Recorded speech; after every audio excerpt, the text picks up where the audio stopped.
नमस्कार साथियों, चैनल हिंदी विषय एवं साहित्य में आप सभी का पुनः हार्दिक अभिनंदन है। और आज 2000 महत्वपूर्ण प्रश्नों की श्रृंखला के अंतर्गत हम हल करने जा रहे हैं जून 2011 और दिसंबर 2011 का प्रश्न पत्र। इससे पूर्व हम 6 प्रश्न पत्र देख चुके हैं और आज ये हमारा 7वें नंबर का प्रश्न पत्र होगा। इससे पूर्व वाले प्रश्न पत्र यदि आपने नहीं देखे हैं, पहली बार आप यह वीडियो देख रहे हैं, तो वह आप अवश्य ही देखिएगा। इससे हिंदी साहित्य के जो आपका ज्ञान है उसमें बहुत ज़्यादा वृद्धि भी होगी और ये वही प्रश्न हैं जो थोड़े बहुत अंतर के साथ हर बार रिपीट होते रहते हैं। आइए देखते हैं हमारा पहला प्रश्न। महाप्रभु बल्लभाचार्य के शिष्यों का वृत्तांत इस ग्रंथ में है। तो बल्लभाचार्य जी के शिष्यों का वृत्तांत है 84 वैष्णव की वार्ता में। देखिए, गोकुलनाथ जो थे उन्होंने इन दोनों ग्रंथों को लिखा है। 200 वैष्णवों की वार्ता भी गोकुलनाथ द्वारा ही लिखा हुआ है और 84 वैष्णव की वार्ता भी गोकुलनाथ द्वारा लिखा हुआ है। जैसा हम जानते हैं कि अष्टछाप की स्थापना बल्लभाचार्य जी ने की थी, जिसमें 4 जो कवि थे बल्लभाचार्य के थे और 4 शिष्य किसके थे? विठलनाथ के थे, जो उनके पुत्र थे। तो उसी प्रकार 84 वैष्णव की वार्ता में जो बल्लभाचार्य हैं उनके शिष्यों का वृत्तांत है और 252 वैष्णव की जो वार्ता है उसमें विठलनाथ के शिष्यों का वृत्तांत है। यानी कि इन दोनों ग्रंथों के लेखक तो एक ही हैं और इनकी विषय वस्तु भी एक ही है, लेकिन इनमें अंतर यह है, दोनों में ही शिष्यों का वर्णन है, लेकिन 84 वैष्णव की में बल्लभाचार्य का और 200 वैष्णव की में विठलनाथ का। आपको ये याद रखना है, किसी भी तरीके से 3-4 तरीके से यह प्रश्न बन सकता है। ये मैंने आपको स्पष्ट कर दिया। भक्तमाल जो है नाभादास जी की रचना है।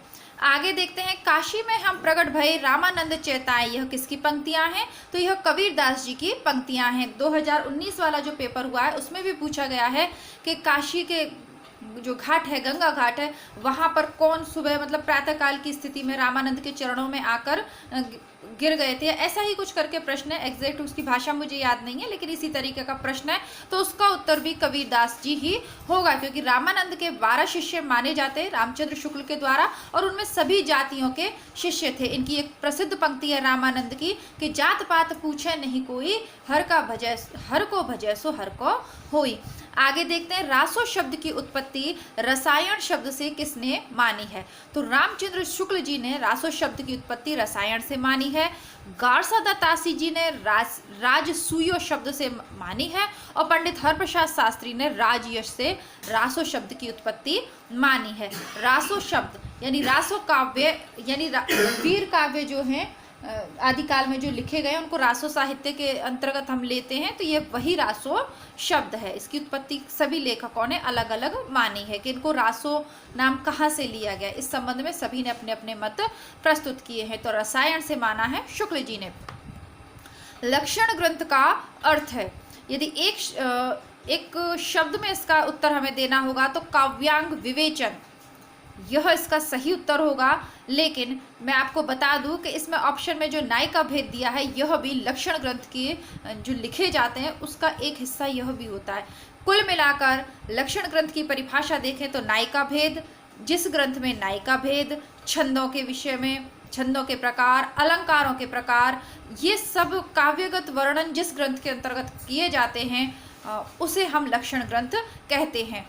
और एक शब्द में काव्यांग विवेचन जिसमें किया जाता है उसे लक्षण ग्रंथ हम कह देते हैं। और नायिका भेद भी एक काव्यांग है, तो इसका समावेश भी मतलब लक्षण ग्रंथ के अंतर्गत किया जाता है। जैसे कि हमने चलिए वो थोड़ा ज़्यादा हो जाएगा, आगे बढ़ते हैं। रीति सिद्ध कवि कौन सा है? तो इसमें मैं आपको ज़्यादा नहीं बताऊंगी। बिहारी रीति सिद्ध कवि हैं, सभी जानते हैं, बार बार रिपीट हो रहा है। अनुमातिवाद के प्रतिष्ठाता कौन है? तो भरत मुनि के जो 4 रससूत्र के व्याख्याता कवि थे उनमें से शंकुक अनुमितिवाद के प्रतिष्ठाता हैं और यही साधारणीकरण का भी इन्होंने ही दिया था सिद्धांत। देखिए, पुराने प्रश्न पत्र आपको मार्केट में बहुत आसानी से उपलब्ध हो जाएंगे, फिर मैं इन्हें अपने चैनल पे क्यों करवा रही हूँ? जैसा कि मैंने आपसे कहा कि मेरा उद्देश्य इस चैनल को बनाने का सिर्फ यही रहा है कि जो आप लोग भ्रमित होते हैं किताबों को लेके, विषय वस्तु को लेके, तो उस भ्रम की स्थिति से बचे। किसी भी प्रकाशन की पुस्तक आप उठाकर देख लीजिएगा, उसमें 100% सही उत्तर आपको नहीं मिलेगा, क्योंकि प्रिंटिंग में भी गलतियाँ हो जाती हैं कई बार। तो ये सभी में है।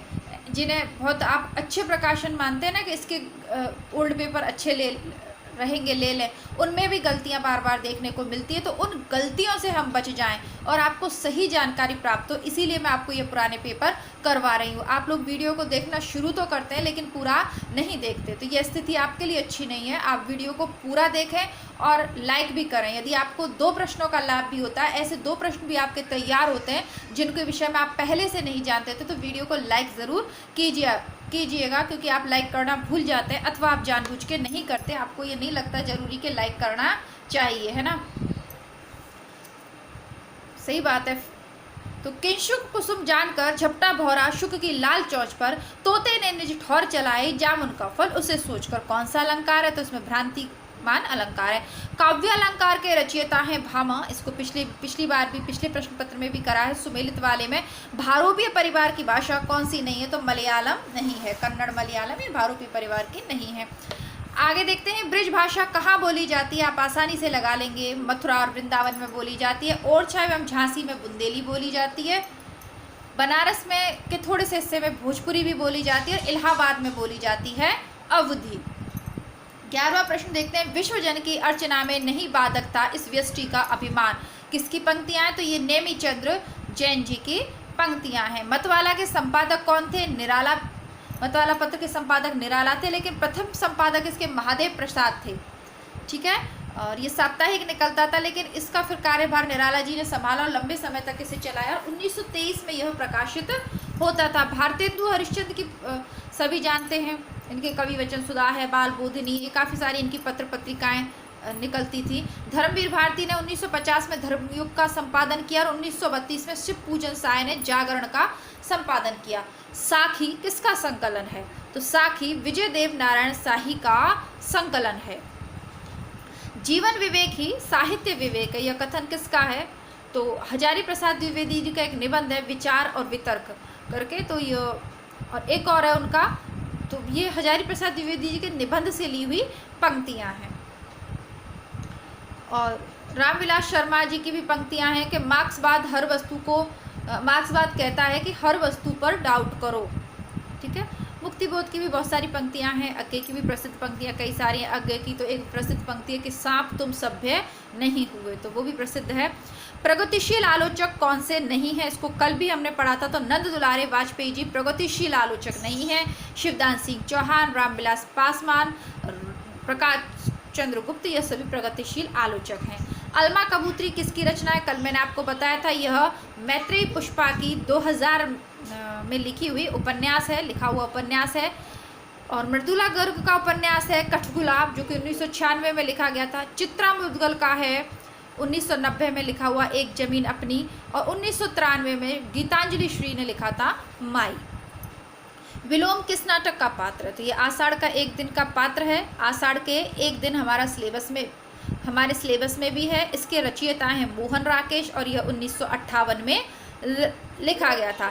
चंद्रगुप्त को जयशंकर प्रसाद ने लिखा था 1931 में, यह भी सिलेबस में। अंधा युग 1955 में धर्मवीर भारती द्वारा लिखा गया था, यह भी सिलेबस में है। और कोमल गांधार 1982 में शंकर शेष द्वारा लिखा गया था। हिंदी भाषा की उत्पत्ति हुई है सौरसैनी अपभ्रंश से। ठीक है, सबसे पहले वैदिक संस्कृति, फिर लौकिक संस्कृत आई, फिर पाली आई, फिर प्राकृत आई, फिर अपभ्रंश आई, और सौरसैनी अपभ्रंश से पश्चिमी हिंदी आई है। कौन सी कृति आत्मकथाव है? तो बनारसी दास जैन द्वारा रचित अर्धकथानक प्रसिद्ध आत्मकथा है, और यह ब्रज भाषा में पद्यात्मक शैली में लिखी गई है 1641 में। चीड़ों पर चांद्री यात्रा वृत्तांत है निर्मल वर्मा का। बाण भट्ट की आत्मकथा हजारी प्रसाद द्विवेदी जी का उपन्यास है। और कलम का सिपाही मुंशी प्रेमचंद की जीवनी है, जो उनके पुत्र अमृत राय जी ने लिखी है। और इन्हीं की एक जीवनी है प्रेमचंद घर में, वो इनकी पत्नी शिवरानी देवी ने लिखी है। चितवन की छां निबंध संग्रह के रचयिता कौन है? तो विद्यानिवास मिश्र जी हैं। ये वही विद्यानिवास मिश्र जी हैं जिनकी मेरा राम का मुकुट भीग रहा है निबंध हम चैनल पे पढ़ चुके हैं। और बालकृष्ण भट्ट जी का प्रसिद्ध निबंध है संसार महानाट्यशाला। हरिशंकर परसाई जी का है पगडंडियों का जमाना। हजारी प्रसाद द्विवेदी जी का है अशोक का फूल। और कुटज, तो कुटज हम चैनल पे पढ़ चुके हैं। अशोक का फुल शीघ्र ही चैनल पे मैं आपको उपलब्ध करवा दूंगी, क्योंकि यह छत्तीसगढ़ असिस्टेंट प्रोफेसर भर्ती परीक्षा के सिलेबस में लगा हुआ है। और भले ही यह सभी राज्यों के सिलेबस में ना लगा हो, लेकिन फिर भी यह एक हिंदी साहित्य का महत्वपूर्ण निबंध है जो आपको पढ़ना ही चाहिए। कालक्रम वाले प्रश्न हम अभी यहाँ नहीं देखेंगे। आते हैं अगले प्रश्न के ऊपर। शब्दार्थ और सहितो काव्यम, यह किसकी पंक्तियाँ हैं? यह वहम की पंक्तियाँ हैं। शरीरम त्वादिष्टार्थ व्यवच्छिन्ना पदावली दंडी की है। रमणीयार्थ प्रतिपादक शब्द काव्यम जगन्नाथ की हैं। और वाक्यम रसात्मक काव्यम, यह विश्वनाथ जी की पंक्तियाँ। बहुत ज़्यादा व्याख्या और समय मैं इसमें नहीं दूंगी, क्योंकि ये पूर्व के प्रश्न पत्रों में बार बार आ चुकी हैं। तो जो प्रश्न हम पूर्व में हल कर चुके हैं उस पर बहुत ज़्यादा समय हम नहीं बर्बाद करेंगे। अभिव्यंजनावाद क्रौचे का है। अंतश्चेतनावादी यथार्थवाद, यह दृष्टिकोण है D.H. लॉरेंस का। स्वच्छंदतावाद है वर्ड्सवर्थ का सिद्धांत। संप्रेषण है रिचर्ड्स का सिद्धांत। और एलियट का है निर्वैयक्तिकता का सिद्धांत। थोड़ा जल्दी जल्दी मैं इसलिए पढ़ रही हूँ ताकि कम समय में हम अधिक से अधिक प्रश्नों को सॉल्व कर पाएं। कुबेरनाथ राय का प्रसिद्ध निबंध है प्रिया नीलकंठी, 1968 में लिखा गया था। हजारी प्रसाद द्विवेदी जी का है भीष्म को क्षमा नहीं किया गया, 70-75 के बीच में लिखा गया था। विद्यानिवास का है मेरे राम का मुकुट भीग रहा है, 1974 में लिखा गया था। रामचंद्र शुक्ल का है चिंतामणि, 1949 में इसका संपादन हुआ था। और साहित्य देवता है 1943 में लिखा हुआ माखनलाल चतुर्वेदी का प्रसिद्ध निबंध। ठीक है, चिंतामणि के बहुत सारे निबंध प्लेलिस्ट में अवेलेबल है, जो आपको स्थापना एवं तर्क निबंध, बहुत सारी पंक्तियों वाले प्रश्न हैं, गद्यांश हैं। शुक्ल के निबंधों द्वारा आप बहुत सारी चीज़ों का हल कर सकते हैं। बहुत सारे तरीके के प्रश्न आप हल कर सकते हैं। ज़रूर पढ़िएगा, प्लेलिस्ट बनी हुई है चिंतामणि की। काफ़ी सरल सरल से हैं, बस थोड़े से कुछ लंबे और कठिन हैं, बाकी अधिकतर निबंध सरल ही हैं। आगे देखते हैं। पुनर्नवा उपन्यास है हजारी प्रसाद द्विवेदी का। कवते पुकारु रांगे राघव का है। भूले बिसरे चित्र भगवती चरण वर्मा का है। और मनुष्य के रूप यशपाल का है। तीनों हम पढ़ चुके हैं। यशपाल का मनुष्य के रूप ये पहली बार आया है, तो आप इसको अच्छे से याद कर लीजिएगा, क्योंकि बाकी तीन तो हमें याद हो गए हैं। हम पिछले प्रश्न पत्रों में लगातार इनको पढ़ रहे हैं। मनुष्य के रूप यशपाल, यशपाल के प्रसिद्ध उपन्यास झूठा सच, जो कि विभाजन की त्रासदी पर आधारित है, हमारे सिलेबस में लगा हुआ है। इनका एक और उपन्यास दिव्या, वो यूपीएससी के सिलेबस में लगा हुआ है। कुल मिला के जब भी मैं आपको कुछ पढ़ाती हूँ या सॉल्व करवाती हूँ, तो मुझे ये समझ में आता है कि कितनी सारी चीज़ें हैं जो अभी मुझे आप सभी को करवानी है। और एक बहुत बड़ी सी जिम्मेदारी मुझे महसूस होती है। लगता है कि ये वाली बुक भी मैं मंगा लूँ आपके लिए और आप लोगों को पढ़ाऊँ। ठीक है, लेकिन एक ही चैनल पे इतना सारा यदि मैं आपको ये किताबें पढ़ाने लगूंगी, जैसे कि मेरे बड़ा मन है कि उपन्यास करवाऊं, लेकिन फिर सोचती हूँ मैं अगर उपन्यास में करवाने लग गई तो एक उपन्यास काफ़ी दिनों में ख़त्म होता है। इस तरीके से ये जो आपके जो बाकी टॉपिक हैं वो कहीं रह नहीं जाएँ, तो इसका भी कुछ हल निकालेंगे। चलिए देखते हैं। तब तक वागर्थ पत्रिका है विजय बहादुर सिंह की। नया ज्ञानोदय है रविंद्र कालिया जी की। वसुधा है कमला प्रसाद की। और रंग प्रसंग है प्रयाग शुक्ल की। तो वसुधा कमला प्रसाद की, इसको हम पूर्व में भी पढ़ चुके हैं। और विजय बहादुर सिंह की वागर्थ, ये भी पूर्व में पढ़ चुके हैं। नया ज्ञानोदय रविंद्र कालिया याद कर लीजिए। रंग प्रसंग प्रयाग शुक्ल याद कर लीजिए। रंग प्रसंग, अभी प्रयागराज इलाहाबाद में क्या हो रहा है कि बहुत सी इमारतों को भगवा रंग में रंगा जा रहा है, तो यही प्रसंग चल रहा है कि उसका हिंदुतीकरण किया जा रहा है, ये हो रहा है, वो हो रहा है। तो ये रंग प्रसंग कहाँ चल रहा है? प्रयागराज में चल रहा है। तो प्रयाग शुक्ल आप ऐसे याद कर लीजिए कि अभी न्यूज़ चैनल पे मैंने देखा था कि कुछ इमारतों को भगवा ऑरेंज कलर में वहाँ पे पुतवा दिया गया है। ठीक है, और वसुधा धरती का है। और कमला किसका है? कमला किसका है? लक्ष्मी का नाम होता है। तो उस तरीके से भी आप याद कर सकते हैं। कमला, वसुधा, नया ज्ञानोदय रविंद्र कालिया। अब ये तो नई बात हो गई ना, नया ही ज्ञान हो गया। रवि यानी होता है सूर्य, कालिया, तो सूर्य काला कहाँ होता है? सबसे बड़ा जो सूर्य होगा वो इनका इंद्र काला, रविंद्र है ना, सूर्यों का इंद्र, यानी इंद्र एक तरीके से राजा के अर्थ में उपयुक्त करते हैं हम, देवताओं का राजा। तो सूरजों का राजा कालिया, काला है। ये तो नई बात हो गई ना, ये तो एक नया ही ज्ञानोदय हो गया, क्योंकि हमने तो अभी तक हम तो काले के अर्थ में सूर्य को लेते ही नहीं है, प्रकाश के अर्थ में लेते हैं, उजाले के अर्थ में लेते हैं। तो भैया नया ही ज्ञानोदय हो गया कि रविंद्र तो कालिया ही है। तो ये तो बड़ी अजीब बात है। और वागर्थ विजय बहादुर सिंह, जो बहादुर लोग होते हैं ना, उनकी जो बात का अर्थ होता है ना, वो उनकी विजय से जोड़ा जाता है। ठीक है। प्रत्येक बात का अर्थ, आप कितने भी बहादुर हो, अगर आप हार जाते हो तो आपकी बागार्थ, आपकी बात का कोई अर्थ नहीं है, लेकिन अगर आप विजय हो जाते हो, जीत जाते हो, तो फिर आपकी बात का अर्थ हो जाता है। इस प्रकार आप इनको याद कर लीजिएगा। देखिए, जो मैंने जिस ट्रिक से कुछ चीज़ें याद करी थी ना, वो मुझे याद आ जाती हैं, तो मैं बता देती हूँ।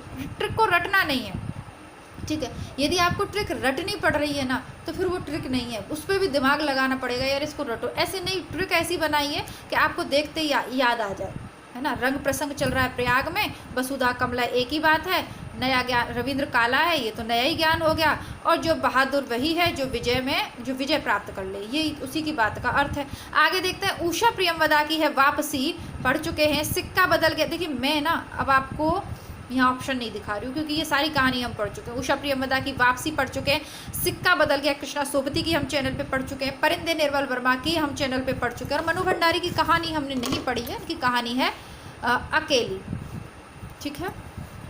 तो इसी को बस मैं आपको बता देती हूँ, क्योंकि ये कहानी हमने नहीं पढ़ी है। मनु भंडारी का उपन्यास हमने पढ़ा है, आपका बंटी ये नहीं पढ़ी है। आगे देखते हैं, पंक्तियों के साथ सुमेलित करना है। जिधर अन्याय है उधर शक्ति है। निराला ने कहा है, नारी तुम केवल श्रद्धा हो।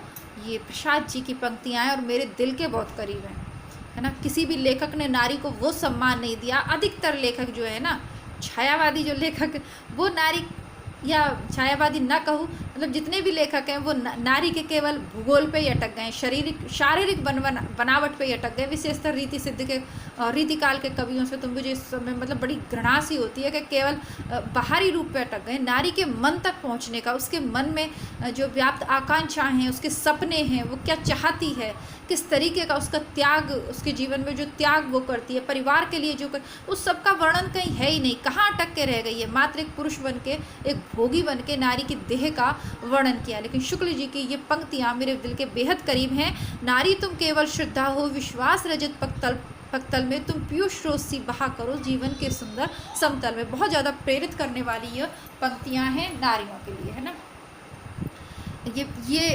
ये विश्वास दिलाती है कि नारियों को पुरुषों की बराबरी करने की कोई ज़रूरत नहीं है। कोई ज़रूरत नहीं है कि आप जाके उनकी बराबरी करने के लिए गलत काम करो या गलत राह पे चलो। नहीं भाई, प्रकृति से ही आप पुरुषों से आगे हैं, तो थोड़ा सा उस भाव को लेके हम लोग जिएँ तो ज़्यादा से आगे बढ़ते हैं, क्योंकि फिर ये प्रसंग दूसरा चल जाएगा। इसको कामायनी में देखेंगे हम, है ना। बहुत दिनों तक चक्की रोई, चूल्हा रहा उदास, कानी कुतिया बहुत दिनों तक बैठी उसके पास। तो नागार्जुन की पंक्तियां हैं। सिंहासन खाली करो कि जनता आती है दिनकर की, प्रसिद्ध पंक्तियां, इसमें तो कुछ बताने का है ही नहीं। आगे देखते हैं, कविता है अबूतर कबूतर, यह कविता है। कहानी कौन सी है, शहादतनामा। उपन्यास कौन सा है, पहला गिरमिटिया।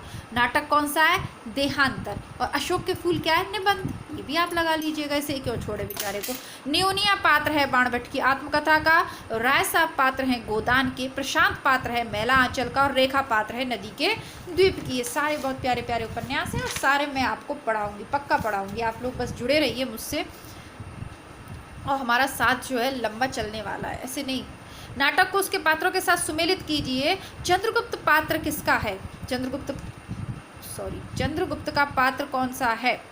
देखिए, आषाढ़ का एक दिन का पात्र विलोम है, ये अभी हमने पढ़ा। और चंद्रगुप्त का पात्र है सिंहारण, ठीक है। और सूर्य की अंतिम किरण से सूर्य की प्रथम किरण तक, ये सुरेंद्र वर्मा का नाटक है, तो इसका पात्र है ओकाक। और क्या है, देहांतर नाटक का पात्र है पुरु। इसके बाद ये स्थापना और तर्क के प्रश्न हैं।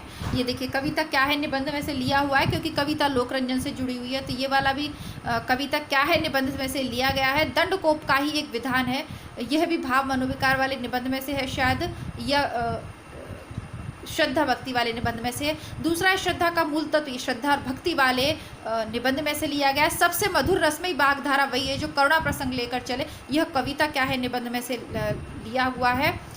तो ये सारे मतलब कुल मिला के, जैसा कि मैंने आपको कहा, कविता क्या है निबंध और श्रद्धा और भक्ति, दो निबंध आपको शुक्ल के बिल्कुल नहीं छोड़ने हैं। चाहे आप असिस्टेंट प्रोफेसर बनने जा रहे हैं, चाहे आप पीजीटी दे रहे हैं, चाहे आप नेट परीक्षा दे रहे हैं, इससे कोई फ़र्क नहीं पड़ता, ठीक है। लेकिन वो दोनों निबंध आपके लिए हैं और मैंने उपलब्ध करवा दिए, जबकि श्रद्धा और भक्ति नेट के सिलेबस में नहीं है। ये जो गद्यांश लिया हुआ है, यह श्रद्धा और भक्ति निबंध में से लिया हुआ है, तो उस निबंध को व्याख्यायित करके मैं चैनल पर प्रस्तुत कर चुकी हूँ। तो यहाँ उसके लिए दोबारा से समय हम अपना नहीं बर्बाद करेंगे, क्योंकि हमें परीक्षा की तैयारी कम समय में बहुत अच्छे से तैयारी करनी है। बढ़ते हैं हमारे दूसरे प्रश्न पत्र पर, जो है दिसंबर 2011 का। अभी तक वीडियो को देख रहे हैं और लाइक नहीं किया है तो वीडियो को लाइक ज़रूर कर दीजिएगा। राहुल सांस्कृत्यायन ने हिंदी का प्रथम कवि सरहपाद को माना है। व्याख्या नहीं करूँगी, पूर्व में कर चुके हैं। कौन सी बोली पश्चिमी हिंदी की नहीं है? तो अवधी नहीं है। अवधी बघेली छत्तीसगढ़ी पूर्वी हिंदी की हैं। संविधान की 8वीं अनुसूची में कौन सी भाषा शामिल नहीं है? तो ये प्रश्न का उत्तर इस पुस्तिका में गलत दे रखा था। सही उत्तर है भोजपुरी अभी तक शामिल नहीं है। बिहारी उपभाषा वर्ग के अंतर्गत कौन सी बोली नहीं आती? तो बुंदेली नहीं आती, क्योंकि ये झांसी और वहाँ बोली जाती है। ओरछा में अभी हम पढ़ के आए हैं। अष्टछाप का कवि कौन नहीं है? तो मलुकदास जी नहीं हैं। कौन सी रचना चिंतामणि की है? तो कवि कल्पतरु 1650 में लिखी गई थी चिंतामणि द्वारा। अलंकार प्रकाश भूषण मुरलीधर जी द्वारा लिखी हुई थी। रसराज मतीराम की है और काव्य निर्णय भिखारी दास की है। ठीक है, कौन सा कवि द्विवेदी युग का है? तो ये बद्रीनाथ चौधरी प्रेमगढ़ और राधा कृष्णदास भारतेंदु मंडल के कवि हैं। जसवंत सिंह रीतिकाल के कवि हैं। गया प्रसाद शुक्ल स्नेही या द्विवेदी युग के कवि हैं। प्रगतिवादी कौन सा नहीं है? तो भवानी प्रसाद मिश्र प्रगतिवादी नहीं है। बाकी केदारनाथ अग्रवाल, त्रिलोचन और शिवमंगल सिंह सुमन ये प्रगतिवादी हैं। पहले मैं सन्नाटा बुनता हूँ, ये पंक्तियाँ किसकी हैं? तो इसको भी थोड़ा सा गलत दे रखा है। देखिए ये आगे की पंक्तियाँ हैं, ठीक है, ये शमशेर बहादुर सिंह की पंक्तियाँ नहीं हैं। कौन सी रचना सर्वेश्वर दयाल सक्सेना की नहीं है? तो हमें भले ही नहीं पता हो कि कौन सी नहीं है, लेकिन आत्महत्या के विरुद्ध रघुवीर सहाय की है। इसको हम बार बार पिछले प्रश्न पत्रों में कर आए हैं, तो आसानी से कर लेंगे। कौन सा उपन्यास देवकी नंदन खत्री का नहीं है? तो भाग्यवती 1877 में श्रद्धाराम फिल्लौरी द्वारा लिखा गया था। और हिंदी के प्रथम उपन्यासों की जब बात होती है, जब चर्चा होती है, जब विवाद की चर्चा होती है, इसका नाम लिया जाता है। तो ये आसानी से हम लगा लेंगे। कौन सा कहानीकार ग्रामीण चेतना का नहीं है? विवेकी रॉय, शिव प्रसाद सिंह, मार्कंडे ये सभी ग्रामीण चेतना के, लेकिन निर्मल वर्मा नहीं है। निर्मल वर्मा ने जो कहानी लिखी है परिंदे या अन्य जो भी कहानी लिखी है, नगरीय जीवन का चित्रण है उन सब में। इंद्र पत्रिका के संपादक का नाम है अंबिका प्रसाद गुप्त। यह 1909 में प्रकाशित होना शुरू हुई थी। जगदीश गुप्त की पत्रिका है नई कविता। चंद्रधर शर्मा गुलेरी संपादक थे समालोचक पत्रिका के। और काशी प्रसाद जायसवाल जी की थी पाटलिपुत्र। ठीक है, तो इंदु के पूछे हैं, हो सकता है अगली बार आपसे इनमें से कोई पूछ ले। जगदीश चंद्र गुप्त नई कविता धारा के प्रवर्तक भी माने जाते हैं और इन्हीं की जो पत्रिका थी इसी के माध्यम से ये वाद विवाद चला था। पूरा कार्यक्रम इसी पे था। हिंदी साहित्य का इतिहास बुक चैनल पे उपलब्ध है। अभी तक नहीं पढ़ी हो जरूर पढ़ लीजिएगा, क्योंकि इन सारे प्रश्नों के उत्तर आपको आसानी से उसमें मिल जाएंगे। आवारा मसीहा जो है शरतचंद्र के जीवन पर आधारित है। विष्णु प्रभाकर जी ने इसको लिखा था। ये उनके आधारित पर उनके जीवन पर आधारित एक जीवनी है। तो शिवरानी देवी ने प्रेमचंद घर में 1944 में लिखी थी। और प्रेमचंद की दूसरी जीवनी उनके पुत्र अमृत राय ने 1962 में लिखी थी, कलम का सिपाही। आगे देखते हैं कौन सी रचना नाट्य काव्य नहीं है? तो परशुराम की प्रतिज्ञा एक नाट्य काव्य नहीं है, यानी वो नाटक नहीं है जिसे काव्य रूप में लिखा हुआ है। तो परशुराम की प्रतीक्षा नहीं है, यह एक काव्य है, नाटक नहीं है, जो 1963 में दिनकर ने लिखा था। अग्निलीक भारत भूषण अग्रवाल द्वारा लिखित नाट्य काव्य है, 1976 में लिखा था। अंधा युग भी 1955 में लिखा था धर्मवीर भारती ने। और एक कंठ विषपाई दुष्यंत कुमार ने लिखा था 1963 में। तो ये सभी गीति नाट्य हैं। नाट्य काव्य गीति नाट्य एक ही बात है। कौन सा ग्रंथ हजारी प्रसाद द्विवेदी जी का नहीं है? अशोक के फूल और कुटस दोनों हैं। विचार प्रभा भी है और विचार और वितर्क भी है, बस ये वृंत और विकास ये उनका नहीं है। तो चौथा ऑप्शन गलत है। प्रगतिशील साहित्य की समस्याएं नामक ग्रंथ के लेखक का क्या नाम है? तो रामविलास शर्मा जी इस ग्रंथ के लेखक हैं। ठीक है, नगेंद्र ने लिखा है रीति काव्य की भूमिका 1941 में। और नंद दुलारे वाजपेयी का है रस सिद्धांत 1977 में। कुबेर नाथ राय का है महाकवि की तर्जनी 1979 में। तो इसका सही, जैसा कि हम सभी जानते हैं, रामविलास शर्मा प्रगतिशील धारा के लेखक या आलोचक हैं। तो ये उनका है प्रगतिशील साहित्य की समस्या। रस गंगाधर किसका ग्रंथ है? सभी आप आसानी से बता देंगे इसको। वाक्यम रसात्मक ये विश्वनाथ का है। तो ये रमणीयार्थक प्रतिपादक शब्द जो है तो पंडित जगन्नाथ का है। ये रससूत्र का व्याख्याता कौन नहीं है? वामन नहीं है। शंकुक, लोल्लट, अभिनव गुप्त ये सभी हैं। भट्टनायक ये सभी हैं इसके। The principle of literary criticism किसका ग्रंथ है? आई रिचर्ड्स का है। इसको अभी सुमेलित करने वाले में हमने देखा था, 1924 में लिखा हुआ है। अनुक्रम वाले प्रश्न हम अलग प्लेलिस्ट में चेक करेंगे। आ जाते हैं आगे। पगडंडियों का जमाना हरिशंकर परशाई जी ने 1966 में लिखा। अंगद का पांव श्रीलाल शुक्ल ने 1958 में लिखा। गंधमादन लिखा था कुबेरनाथ राय ने 1972 में, और जीप पर सवार इलिया शरद जोशी ने लिखा था 1971 में। देखिए, जीप पर सवार इलिया शरद जोशी और पगडंडियों का जमाना हरिशंकर परसाई, दोनों ही रचनाएं यूपी पीजीटी का जो पेपर हुआ था उसमें पूछी गई थी, और इसमें बहुत ज़्यादा कन्फ्यूज़न क्रिएट हो जाता है क्योंकि जीप पर सवार इलिया कभी कभी हरिशंकर परसाई जी की रचना लगने लगती है, लेकिन ये है नहीं, ये शरद जोशी जी की रचना है। ध्यान दीजिएगा। अब रविंद्रनाथ त्यागी ने 1978 में लिखा था फूलों वाले कैक्टस। आगे देखते हैं। रामस्वरूप चतुर्वेदी की बुक है हिंदी साहित्य और संवेदना का विकास, 1986 में लिखी थी। इससे भी एक आध पंक्ति नेट की परीक्षा में पूछ ली जाती है, इसलिए प्रसिद्ध हो गई है ये बुक। देवराज ने लिखी थी छायावाद का पतन, 1948 में, बार बार पूछी जा रही है, पिछले प्रश्न पत्रों में भी रिपीट है। रामविलास शर्मा की पुस्तक है आस्था और सौंदर्य, 1961 में लिखी हुई थी। अब ध्यानपूर्वक देखिएगा कि लक्ष्मीकांत वर्मा की किताब है नई कविता के प्रतिमान, 1957, और कविता के नए प्रतिमान 1968 में नामवीर सिंह द्वारा लिखी हुई थी। दोनों ही कविताएं बहुत ज़्यादा, दोनों ही किताबें कंफ्यूज करती हैं क्योंकि इनके नाम एक जैसे हैं। ध्यानपूर्वक रजिस्टर में या जो भी बुक आप एग्ज़ाम से एक दिन पहले या 2 दिन पहले, मतलब जो लास्ट तक आप पढ़ने वाले हैं, जहां आपने नोट्स बना रखे हैं, वहां इनको अच्छे से लिख लीजिएगा, ठीक है। बहुत कंफ्यूज करती हैं। नामवर सिंह का वीडियो चैनल पे पूरा हम पढ़ चुके हैं, ज़रूर देखिएगा आप वो। आगे बढ़ जाते हैं। 11 वर्ष का समय कहानी है रामचंद्र शुक्ल की। दुलाई वाली कहानी है बंग महिला की। ग्राम कहानी है प्रसाद की। और रानी केतकी की कहानी है इंशाअल्लाह खां की।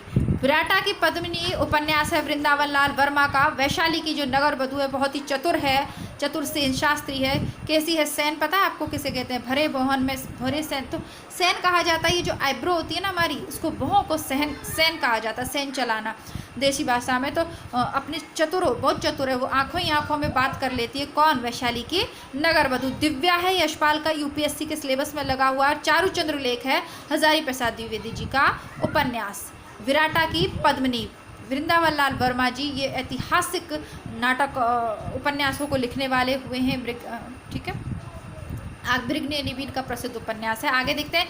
हिमकिरीटिनी माखनलाल चतुर्वेदी जी का है। अमोला त्रिलोचन का काव्य संग्रह। काल तुझसे होड़ है शमशेर बहादुर सिंह का काव्य संग्रह। और गीत फरोश भवानी प्रसाद मिश्र का काव्य संग्रह, जिसकी पंक्तियां पिछले प्रश्न पत्र में हमने देखती थी। हाँ साहब, हाँ जी हाँ, मैं गीत बेचता हूँ। एक कहानी यह भी मनु भंडारी की है हमारे सिलेबस में। अन्य से अनन्या प्रभा खेतान की है। हाद से रमणिका गुप्त की। और रसीदी टिकट है अमृता प्रीतम की। आत्मकथा अभी परीक्षाओं में बार बार पूछी जा रही है, महिला कथाकार होने के कारण अच्छे से याद कर लीजिएगा आप। एक तो दलित की आत्मकथाएँ जिसमें झूठन, ओम प्रकाश वाल्मीकि की, ये सब प्रसिद्ध हैं, तो इनको अच्छे से आप याद कर लीजिएगा। एक जगह में जैसा कि मैंने कहा नोट जरूर कर लीजिएगा।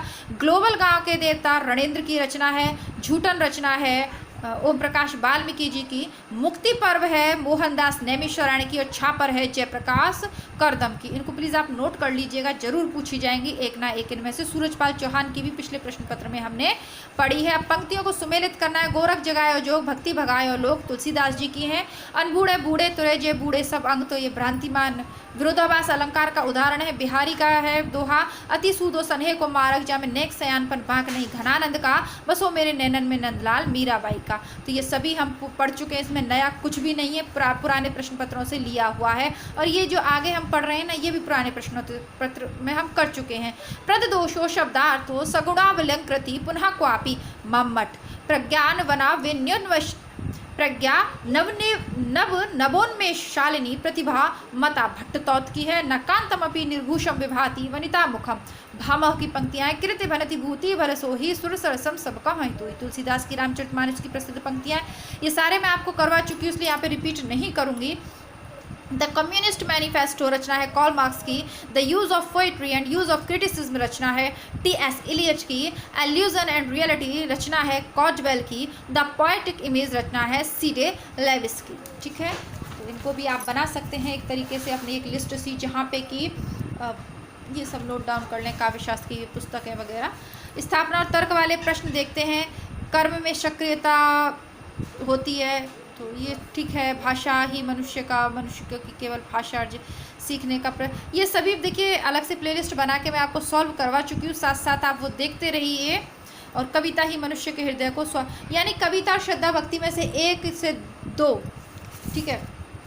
और ये भी श्रद्धा और भक्ति वाले लोभ वाला जो है ना, लोभ चाहे जिस वस्तु, तो ये सभी देखिए मैं बार बार आपको नहीं करूँगी, लेकिन आप लोग परेशान होते रहते हो कि स्थापना और तर्क के प्रश्नों के लिए क्या पढ़ें, इसलिए मैंने आपको ये दिखा देती हूँ। बाकी प्लेलिस्ट अलग से बनी हुई है, स्वयं अपने स्तर पे चेक कर लीजिएगा, तैयार कर लीजिएगा, वहीं से आते हैं ये अधिकतर। देखिए मैं ये नहीं करी कि सारे के सारे वहाँ से फंस जाएंगे, लेकिन अधिकांशतः वहीं से आते हैं।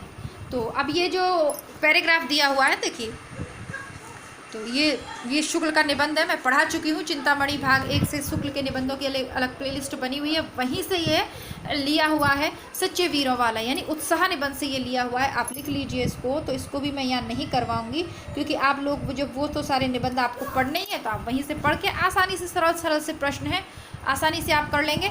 समाप्त करती हूँ इस वीडियो को यहीं, ताकि वीडियो लंबा ना हो। और प्लीज़ आप लोग वीडियो को पूरा देखें, जितने भी प्रश्न आपके सही हैं उनका उत्तर आप कमेंट बॉक्स में ज़रूर से ज़रूर लिखें। साथ ही साथ वीडियो को लाइक करना ना भूलें। आपके जो भी सुझाव हैं उनके लिए आपको आमंत्रित करती हूँ, अवश्य दीजिएगा। आगे आप क्या पढ़ना चाहते हैं वो भी समय समय पर मुझे बताते रहिएगा, ताकि रूपरेखा आगे की मैं उस हिसाब से बना सकूँ। मिलते हैं कल 2012 के प्रश्न पत्र की तरह के साथ, तब तक के लिए नमस्कार, धन्यवाद, जय हिंद।